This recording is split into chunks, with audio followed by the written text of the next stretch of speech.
Hi, welcome to the channel. My name's Rev Dan. I am a vicar in the Church of England. And, well, as everybody knows, our wonderful Queen has died. And I thought I'd just make a quick video about our reaction in church, what we've done as the announcement came in that she had died. Well, we did have some inkling because of the announcement going out of Buckingham Palace last Thursday, that there was concern for her. But at 6:30 that evening, I was just preparing to go to a meeting. I was in my blue shirt and a jumper, and it was announced that she died, so I quickly got changed. So the Queen's the head of our church, and so in mourning, so I'm wearing my black shirt, my jacket. I've been wearing that since the announcement of her death, and today is Sunday night, just after 8 o'clock. Just been to a service on the green, and the funeral's tomorrow, and then I'll go back to normal dress as we finish this period of mourning. So yeah, we reacted as a church quickly. Most churches did. The Queen's death, and it'll be for Charles and for any royal on the throne, king or queen. They will plan this, but if you think about this hasn't happened for 70 years. The Queen's been on the throne for 70 years, and we, even though this is planned, this is very new for us, and so we've had to learn what to do. So when it was announced, every church has a photo of the Queen in a black frame that is kept. Well, every church should keep one, and that we'll change this over to King Charles to come out. And we have this one up here because we've asked people to bring in flowers. So some of these flowers are actually quite old, but the lovely ladies here have put them in water to keep them going. And what's going to happen with those flowers, which is lovely, is that there's flowers out on the green just outside the church, where the town council, the parish council, have asked where people to lay their flowers, and we're going to join these flowers with those flowers, and they're going to be made to compost, and the parish council are going to plant a tree for the Queen, and that compost be used for that. So that's a really nice. I like that. It kind of feels that these won't go away. They'll help that tree grow and forever be there. So that's lovely. We made a poster, so we got a fantastic lot of volunteers, and we keep the church open anyway, usually from 10 till 6, from April till September, and we extended it till 6 o'clock for people to come and light a candle, bring a floral tribute, or sit quietly in our church.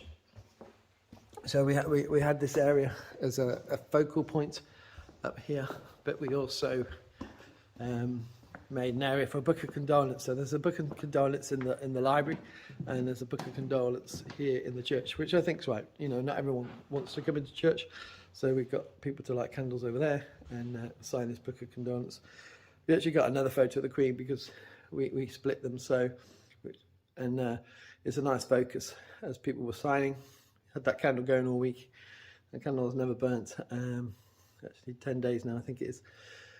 And the book of condolence, and as you can see, actually, it's nearly it's so full with messages, and that will go off into a local archive, which will be there for people to come and view. So historians in the future will come and look at what people have wrote about Her Majesty.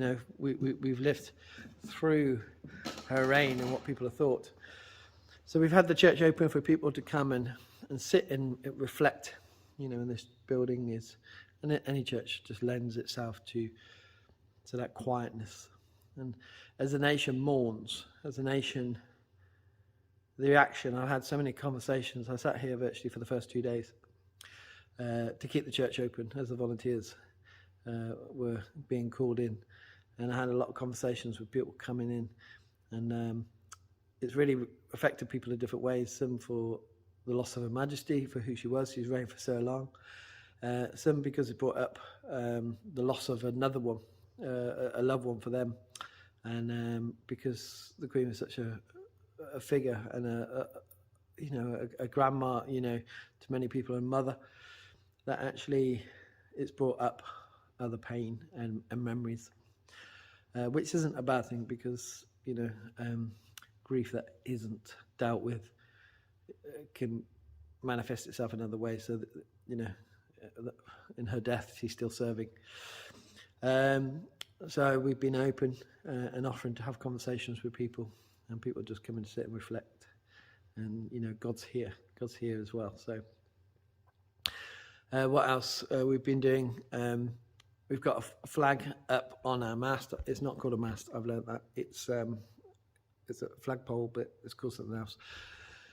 And we've had to put that up and down, so it's half mast, but it's not actually halfway down, about 3/4 for mourning. But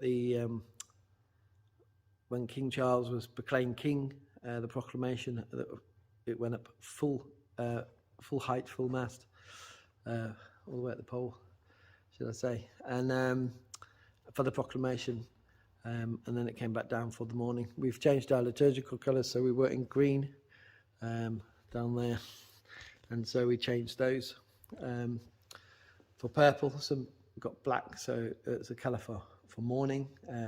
Also, purple is royalty as well, but biblical royalty. What else did we do? So it's been so busy, and it's been such a special time, but it's also been long. It's a long period of mourning. So on that Friday, I remember recording a video up in the chancel here at 7:30, and just to say that church was open, what we were going to do. And that night we did a reflective prayer, just a very impromptu service, which was quite lovely. Just a few of us gathered, and being open and being with people. There's been services with the council. The proclamation of the King was one service, and the service that we just had tonight. We can kind of combine our services on Sunday, especially the one last Sunday. So it is, like I said, it's Sunday now. So the last Sunday was a kind of hybrid. But in this church, it was a double baptism as well. So I wasn't down here, I was at my other church. And we combined the service because we did a special service, and we already decided that by last week, a commemoration, which was today. It was 2:00 in here, and it was 4:00 down in my other church.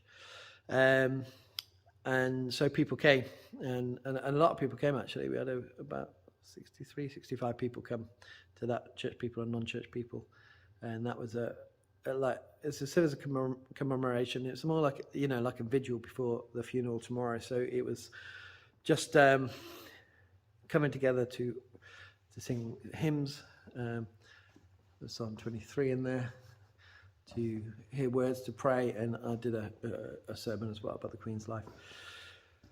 And as I said, I just went out to do the parish council one just before, and so it's been a really special time, but a time that is quite reflective. You hear these countries going through a period of national mourning, and this is probably the first one that.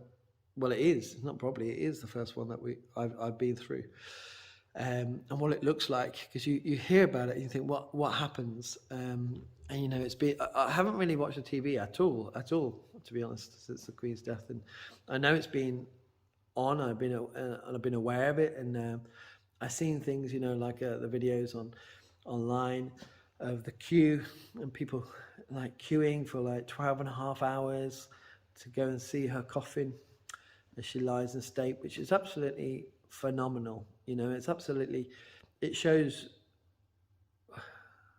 what a woman she was, and what we've been speaking about as a church is her faith, her deep faith in Jesus Christ, and how she is basically just reflecting his teachings, and that was throughout her reign, and it was always grounded. She calls him her anchor, and it's quite astonishing and challenging how a position that is so public, she carried this faith through and touched the hearts of so many people in such a gracious way. and and we can learn a lot from her. But we got to also remember she's only reflecting Christ. She's only reflecting Him, and that's what we've been trying to say as a church, because it's just so challenging, And so we've also, had to change our services. Yeah, we got the service books at something called Book of Common Prayer. That's the original book for the Anglicans that had everything. I like the Common Prayer. It's a small book and it's got all the services in. But we had separate service books and for communion that we have at 8:00, and we got them for Evensong, and we've had to take them out because we need to now reprint them with King Charles because it says Queen Elizabeth in there. So there's these little things that you kind of think about. It hit me this week. All the coinage and the notes are going to change. So, I saw something about post boxes. Our whole way of life it's been so normal. It's been you just grow up with the Queen around is now going to change, and we'll see Charles there, and it's just it is big. It's monumentous. I think for churches we've been quite busy, and other life has been carrying on as well. Like baptisms and weddings and speaking people and people being ill, and and still continuing with that daily life in this very unique period. But that's what this family, that's what the royal family are going through, this period of grief, but so publicly as well. So so it's been monumentous for us all. So that's we rang the bells as well. I remember on the Friday, that first day, we rang the bells at 12 o'clock. A lot of people came in at that point.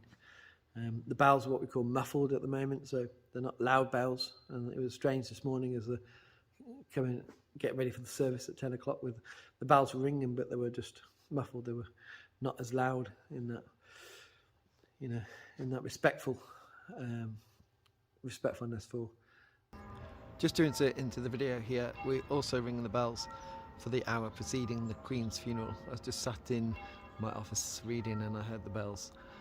So the funeral's about half an hour, and we're ringing the bells muffled before the Queen's funeral.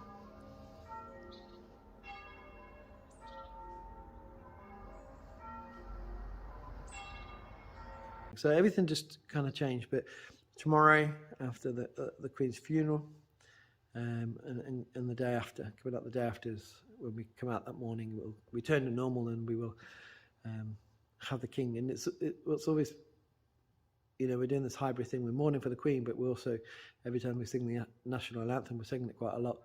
At the moment, we're singing God Save Our Gracious King. We're praying for King Charles. You're doing this hybrid thing. And I think for some people, and for me as well, it'll be after that we reflect and kind of think and realise when everything kind of calms down. But so that's what we've been doing as a church, just trying to run through and say and do this little monologue. But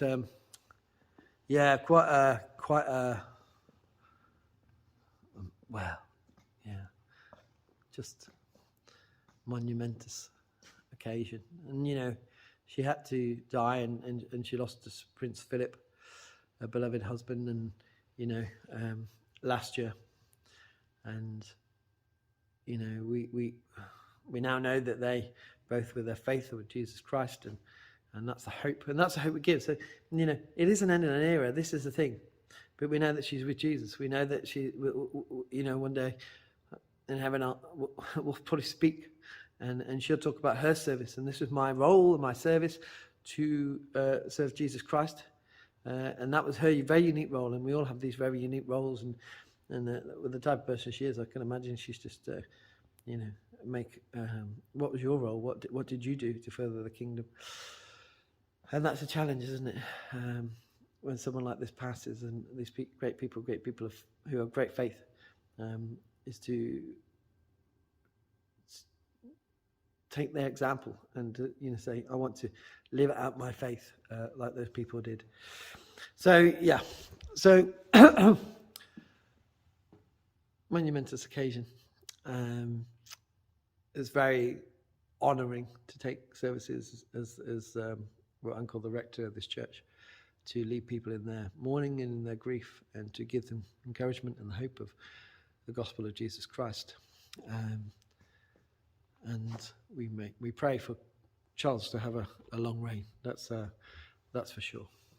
So that's what we've done as a brief monologue, and I will see you soon.